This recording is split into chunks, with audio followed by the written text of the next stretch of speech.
Hello, student.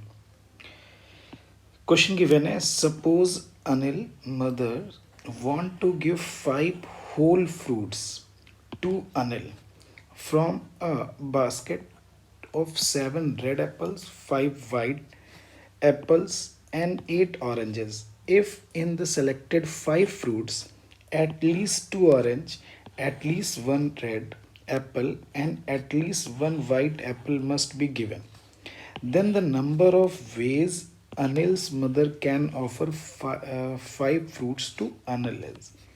अब देखो इस क्वेश्चन में थोड़ी कंट्रोवर्सी आई थी। ठीक है, चूंकि फ्रूट्स वगैरह के जो क्वेश्चंस हैं इस टाइप के, तो हम इन जनरल उसको आइडेंटिकल ऑब्जेक्ट मान के करते हैं। वैसे एनटीए ने जो है आंसर दोनों दे दिए थे। आपके जो आंसर दिए थे उसमें डिफरेंट ऑब्जेक्ट लेके भी किया था और आइडेंटिकल, लेकिन इन जनरल हम लोग फ्रूट्स टाइप के क्वेश्चंस आते हैं आइडेंटिकल लेके सॉल्व करते हैं। अब देखो यहाँ पे आपके पास जो गिवन है, Anil's mother want to give 5 whole fruits, ठीक है, और to Anil from a basket of 7 red apples. तो यानी रेड एप्पल जो है वो दिया हुआ है, 5 वाइट एप्पल दिया हुआ है एप्पल्स, एंड 8 ऑरेंजेस दिया हुआ है। तो इसकी जो उसको टोटल जो देना है वो क्या देना है, 5। लेकिन उसको जो है क्वेश्चन में दे दिया गया है एटलीस्ट 2 ऑरेंजेस आ जाने चाहिए। तो आर ओ की value greater than are equal to greater than 0 होना चाहिए। एटलीस्ट 1 रेड एप्पल, तो R is greater than are equal to 1, और एटलीस्ट 1 वाइट एप्पल होने चाहिए।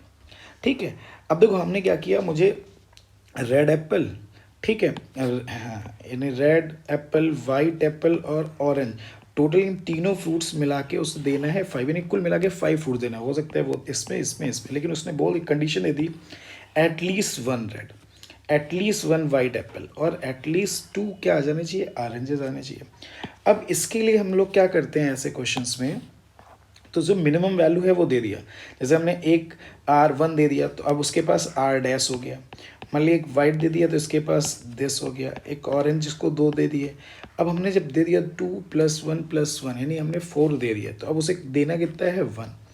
अब यहाँ पे R डैश की value greater than are equal to 0, W dash की value greater than are equal to 0, और ओ डैश की वैल्यू भी greater than are equal to क्या आ जाएगा, 0 आ जाएगा। तो अब हमें नंबर ऑफ इंटीग्रल सोल्यूशन यानी बैगर्स मेथड लगाना पड़ेगा।